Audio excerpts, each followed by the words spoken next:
Good morning, it's Wellness Wednesday. I think I'm live, but I still have a spinning circle of doom. So it's very wet today. And when my alarm went off this morning to go for my run, I heard in the distance thunder. So I got back into bed and thought I'll just wait for a minute, see what's going to happen. It took a while for the heavens to open, but it certainly has rained buckets loads this morning. So I missed my run. A little bit of a sleep in and a snuggle with my 4-year-old who'd made her way next to me throughout the night. So yes, sometimes you just have to adapt, don't you? But it wasn't so much I was worried about getting wet, I was more worried about lightning, and I didn't want to get struck by lightning because I'm a little bit busy at the moment, so that would have been entirely inconvenient. I'm super grateful to my friend who sent me this mug from Cheltenham in England this week. So I've got a new coffee mug, which is a Banksy portrait of a little girl holding out her arm, pointing peace to the Ukraine flag. So that's very beautiful. But I did calculate my miles last night. I've now achieved 1,363 kilometers of my 1,500. So I have 137 Ks to go, which is amazing news for me personally, because I felt like once I got under the 150 kilometers to go prior to December, I'd be on the home straight, and I could take the pressure off myself, as it were. So I feel like the pressure's off a little bit, but it's not to say I can stop running. I'm going to continue to do that. I set a goal of 100 kilometers for November for the Indigenous Marathon Foundation. I've achieved 83.69 Ks of my 100 kilometers, so I've got 16 Ks to go. I had hoped to do 10 of them this morning, but I've still got another week left of November, so I'm sure I will get to the end of this goal by the end of November. So that's just a little bit of an update on where I'm at with my my running and my mumming. So with the rain, the girls woke up with a cough this morning and they were both a bit under the weather, so I made the decision to keep them home from school, and they've promised me 15 minutes of quiet time so I could do my live, and then later I'm recording a podcast, so we'll see how that goes, because there's nothing like adding small kids into the mix when you're trying to record something. And it reminded me of the fact that when I was recording my audiobook for my adults book Broken to Unbreakable in 2020, it was during lockdown, and I had my kids at home, and hours of recording an audiobook is very different to recording a 45-minute podcast. So I actually now have to reflect on that achievement and think that was a pretty significant thing to do. My stress levels were absolutely through the roof because you have to stop, start every time you're interrupted. But I got there in the end, and the book is on Audible and all other Audible book platforms. So I now need to congratulate myself on that significant achievement, which was a pretty big ambition during lockdown. So lots of things to be grateful for. So we will be making muffins today. We will be doing some colouring. We'll be packing up some books to send Christmas gifts and people that have purchased online. And we'll be preparing some gifts for our lovely teachers too. So we're going to make good use of the time. But as with most children, within half an hour of you deciding that they're going to stay home, everybody perks up. So I made them a warm bath with essential oils and magnesium, salt, and they've had a swim in the bath, and now they're both probably pretty much ready to take on the day with more energy than myself. But this is how the cookie rolls when you're a parent of young children and you can't just go off and leave them for the entire day. I've bought a 15-minute window of opportunity to come on to my live today. So only 1 week of school left, and that fills me with joy and dread in equal measure, to be honest. So there's been a lot of family planning happening at my house this week. So I've had spreadsheets galore going, planning for the remainder of this year as well as into 2023. Because when you're a mum and a small business owner, as well as work projects that I take on, and preparing what books I'd like to publish when next year, and other goals that I have for myself personally in terms of running and retreats and meeting other people. There's a lot to think about. So yes, I've done a lot of spreadsheets lately, and 2023 will look quite different for me than the last few years have. So I need to go into that with very clear plan of how it's going to potentially work out. My youngest also starts prep next year, so 5 days at school rather than 4 days, which is what she's been with me this year. So a lot of family planning, and just kind of thinking through, okay, on a logistical level, how can this work, but also on a holistic level for myself, to keep my wellness going strongly. How will this work? So lots and lots of little considerations to think about. So I'm going to chat with you a bit about some of that stuff today. So yesterday I recorded a podcast with Alexandra Andre, and she wrote this book here called The Power of Possibility. It's a phenomenal book. I met Alexandra in Melbourne at the marathon, in the Runners Expo. And obviously as fellow author, I gravitated towards her. We had a wonderful chat. Her book is awesome. If you have a massive goal for 2023, I seriously recommend this book. Alexandra competed in the Ironman in Melbourne in 2015, and it talks about her journey to achieve that goal, which she did in 12 hours, 12 minutes and 12 seconds. And on the way, she raised tens of thousands of dollars for her friend Mads, who sadly passed away that same year. So it's a very emotional story, but it's equally a story of showing how one ordinary person set a huge goal and achieved that goal, and in doing so she now has so many more opportunities in her life. So super love that book, love the podcast, which I'll publish later today. alexandraandre.com. You'll find her book online, also on Amazon, etc. But I seriously think that it's worthwhile grabbing a copy of this book if you've got big goals or big things that you're hoping to achieve in the coming year. Today for my podcast, I'll be interviewing Crystal Leonardi. So Crystal Leonardi is based in North Queensland, up at Mareeba. This is one of her books called Boy of Steel. The other is called My Brother Sebastian, which is a children's book, which I shared on my Facebook page just 2 days ago. It's this one. It's about explaining cancer to kids. So Crystal's fourth child, her son, was diagnosed with brain cancer at 2 years old during COVID. So it talks about her journey to overcome that challenge and what resilience and everything she developed along the way. But it's also showing how we have our internal gifts just waiting to shine. So I've had the opportunity to meet Crystal at a few different events recently, and we've become kind of kindred spirits in support of each other's work, because I think she's a phenomenal woman, mother of 4, and also trying to do her best to help other families. So this book is brilliant. Both of her books are brilliant. I'll be interviewing Crystal later today for the podcast, and that will be published next week. Certainly worthwhile checking out those books. Which kind of what I wanted to share today is about finding things that inspire you that you might not actually, you might discount initially. So when I'm looking now, and I've been lucky to be exposed to so many different books since I became an author, a lot which I probably wouldn't have ever picked up off the shelf myself. But equally on the weekend, I was involved in a 3-day event, a mega market, and I had books from all of my author friends from around North Queensland, and I'm the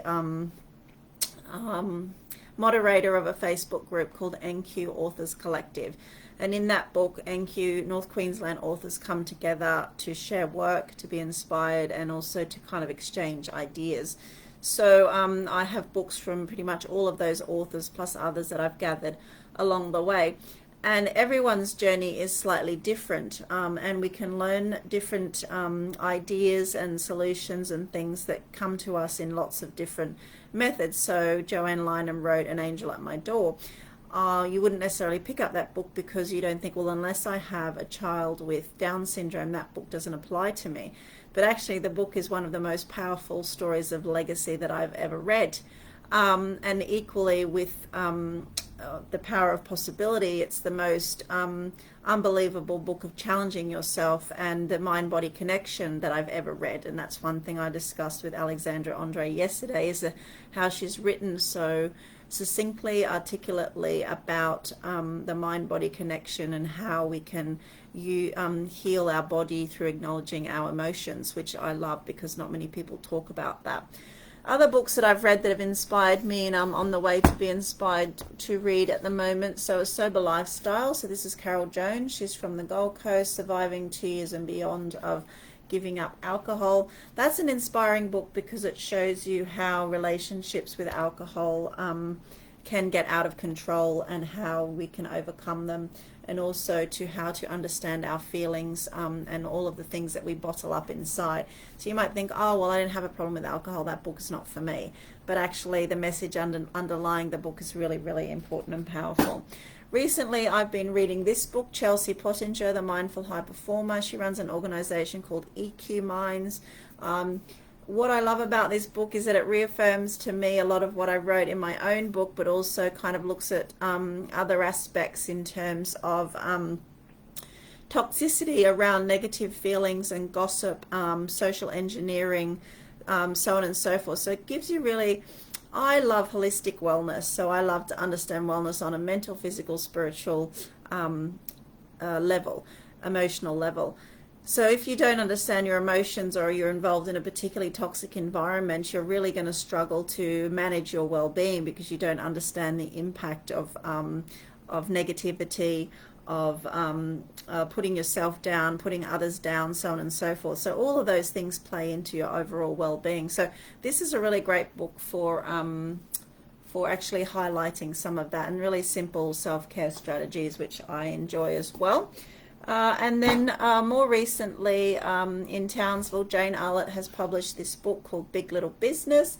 And I think that it doesn't matter if you're running a small business or working in business. We can all learn things from a business perspective that we can apply to everyday life. And indeed, I've written a lot of articles about this for Kiddipedia. Because on reflection, I did, after I became a mum, I thought I needed to change my profession and get a safe mum job. So in London, I went back to university and I studied a diploma in procurement and supply chain management, the business diploma. I'd already been procuring things and managing contracts for more than a decade. So I already had the skills, I just didn't have a certificate to say that I could do it. But actually what I learned, not just gaining the certificate, was a whole level of new vocabulary that didn't exist for me before, through the readings that I did and through the people that I spent time with during that 18-month period. And that really enabled me to go into any boardroom at any level, executive level or lower level, and to be able to hold conversations with people that I probably didn't necessarily have the same vocabulary to hold before. So all of a sudden you're improving your skills in a whole area that it was almost like an ancillary a bonus. So that's actually served me really well over the last few years, as well as I've gravitated in different boardrooms and had conversations with people at very different levels, from the most senior to the most junior person.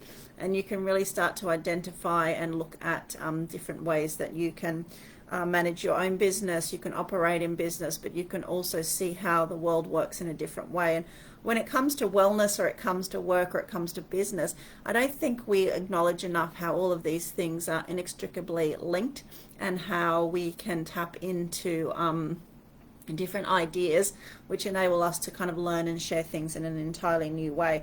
That's why I'm really inspired by reading books from very different perspectives, because each of those things enable me to be more open-minded or more educated on a whole range of different topics, rather than just kind of sticking to one type of genre all of the time. So we can learn a lot from those things.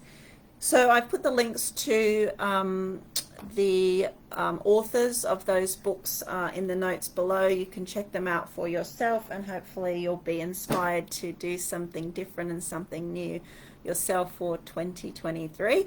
And if you need any help, just shout to me. I love a good spreadsheet, and I love a good plan. And I wanted to share some other really inspiring ideas that I have accumulated, and I've been grateful to have met people over the last 2 years who've done some really amazing things. So when it comes to affirmations, or feeling good, or having simple reminders on a daily basis, you know, we can find these beautiful affirmation cards. So these are Margie O'Hara's Faces of the Forest, 30 different affirmation cards. These work really well for women, grown-up women, I would say. I'm beautiful, my life is filled with abundance, beauty and joy. So that comes with a little stand. My thoughts are happy, and I love feeling hopeful for the future. So these are little reminders. If we start each day with a positive affirmation, as we get challenged throughout the day, we respond in a different way. So we talk about our thoughts, our feelings, and our behaviors. When we think about difficult, hurtful, challenging things, we have difficult, hurtful, challenging feelings, which then dictate how our behavior rolls throughout the day. So challenging the way that we behave starts with challenging the things that we're thinking about. So infusing our minds and our day with helpful, positive thoughts and affirmations enable us to kind of go about our day in a more calm and relaxed way, and then you start to see things as they really are. So when you see an angry person, or you see a situation that's not going the way it should, or you know you're going to be challenged in some way, shape or form, you can start to choose how you respond to it differently. So those are really beautiful. These ones are very good for youth and young adults. So these are made by Youth Reset, which is a social enterprise based here in Townsville. It's expanding statewide in 2023, which is an amazing thing. Yesterday I had the opportunity to spend a lot of time with people behind Youth Reset, both young people and middle-aged people. So I'll never forget how wildly capable you are. No one can make you feel inferior without your permission. Be patient. Someday this pain will be useful. So these are amazing affirmation cards. I think these work really well for teenagers and young adults. They're kind of gender neutral in terms of the colors, etc. They don't look too woo-woo, so a boy or a girl would be happy to kind of pick them up. But they've got some extremely powerful messages. All proceeds from these go back into the social enterprise, which is what a social enterprise is, puts profits back into offering new services. And these are wonderful. And interestingly, yesterday when I spoke to a lot of the people involved with Youth Reset, three young gentlemen in their 20s, and I asked them, who are your wellness gurus? Who do 20-year-old males kind of look up to as wellness gurus? And they gave me a few names, some of which I recognize, one or two that I don't. So I'll be doing a little bit of Googling on that myself, because I really think, well, you know, where do we find our positive role models for younger people when it comes to well-being? And often, you know, we're looking too much to the fakery of Instagram for inspiration, but actually it's not always there. And sometimes longer form content, podcasts, or people short talking and sharing things in a more meaningful way is better for the holistic well-being of younger people. Then these ones are lovely. So these are good for young girls and tween girls. So these are made by Sensational Girls Network, again based in Townsville. These are actually made by a 13-year-old girl. I have the power to make my dreams come true. I have purpose and passion. So these are really beautiful. I embrace change because it helps me to grow. I can do whatever I put my mind to. So my daughter has just turned 8. She knows that I've been selling these at my market stalls over the last few weekends, and it's a great opportunity to talk to people generally of all ages about health and well-being.